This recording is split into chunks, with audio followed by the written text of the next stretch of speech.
নমস্কার বন্ধুরা, আজকে যেহেতু শিবরাত্রির আজকে একটা ছোট্ট মিনি ব্লগ নিয়ে তোমাদের কাছে হাজির হয়ে গেছি। দেখো, এটা হচ্ছে আমার ঠাকুরঘর। আর এই ঠাকুরকে আমি পুজো দিচ্ছিলাম, তাই ভাবলাম একটু ব্লগ করে নিই, তারপর যাব মন্দিরে। এই যে ঘরে পুজো দিচ্ছি, বাবার মাথায় জল ঢালছি। এই জলটা কিন্তু দুধ, গঙ্গা জল, ডাবের জল, সিদ্ধি, ঘি, দুধ, দই, মধু দিয়ে জলটা বানিয়েছিলাম। এই জলটা বাবার মাথায় দিচ্ছি, দিয়ে আবার যাব এবং মন্দিরের উদ্দেশ্যে রওনা হব। ঘরের পুজোটা মোটামুটি কমপ্লিট হয়ে গেছে, চলো এবার মন্দিরে যাই। এই যে মন্দিরে চলে গেছি, মন্দিরে গিয়ে দেখি দুপুরবেলা ফাঁকা ছিল একদম, আর মন্দির পরিষ্কার করছিল। তা আমরা যেতে ওরা সব সরে দাঁড়িয়েছিল, তা আমরা পুজোটা দিয়ে নিলাম।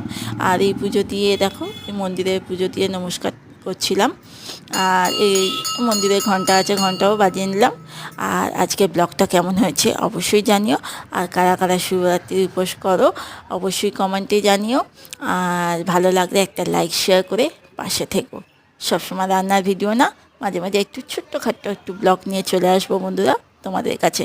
ভালো লাগলে অবশ্যই জানিও। আজকের মতো আসছি, সবাই ভালো থেকো, সুস্থ থেকো, শুভরাত্রি।